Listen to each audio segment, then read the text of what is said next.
Men's basketball, Big 12 grind begins for CU Buffs against No. 3 Iowa State. It has been nearly a full year and a half since the University of Colorado announced its intention to join the Big 12 Conference. One of the many perks of the move, beyond the financial, was that the Buffaloes would be joining the premier men's basketball conference in the nation. After 17 months of anticipation, that time has finally arrived. Although the Buffs received a Big 12 primer last month at the Maui Invitational with a lopsided loss against Iowa State, they make their official return to Big 12 men's basketball with a rematch against the third-ranked Cyclones on Monday night at the CU Event Center, 7 p.m., CBS Sports Network. Excluding last month's loss against Iowa State, which was played as a non-conference affair, Monday's battle will mark CU's first Big 12 game since bolting for the Pac-12 following a loss against Kansas on March 11, 2011, in the Big 12 tournament semifinals.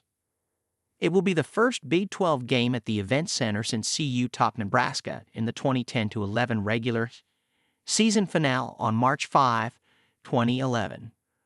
CU head coach Tad Boyle, who played in the Big 8, which later expanded to the Big 12 during his college days at Kansas, knows there will not be any easy wins in the 20-game league slate, and it will be a far more physically challenging schedule than any of the 13 seasons in the Pac-12.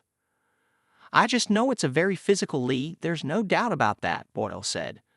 "The coaches and the programs are different, other than Utah, Arizona, and Arizona State," Boyle said. "The personnel is different.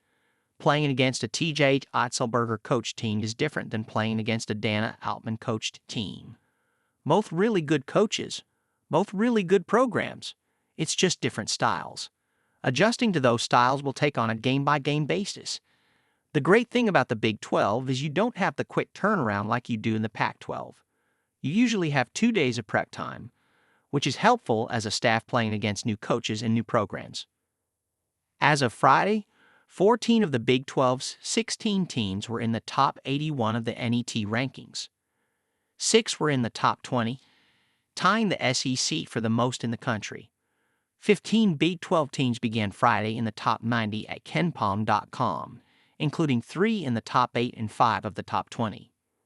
It's a similar story in the Associated Press top 25. Iowa State leads the Big 12 rankings with Kansas, No. 7, Houston, No. 15, Cincinnati, No. 17, and Baylor, No.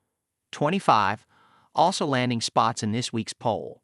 West Virginia, Arizona State, and Texas Tech all received votes. Colorado has hosted just 8 ranked opponents over the past 6 seasons combined. CU may not quite reach that total over the next 2 months, but it will be close. The early results have done nothing to diminish the Big 12's stature nationally. West Virginia and Arizona State, both of which visit the Event Center in January, have been the league's pleasant surprises, while the expected frontrunners like Kansas and Iowa State have flashed their Final Four potential. "It's an exciting moment for sure," CU graduate transfer Trevor Baskin said. "It's a very big welcome to the Big 12, playing the third-ranked team in the country. It's fitting, and I'm excited for it. This is the start of our second season now, and our goal is to go 1-0.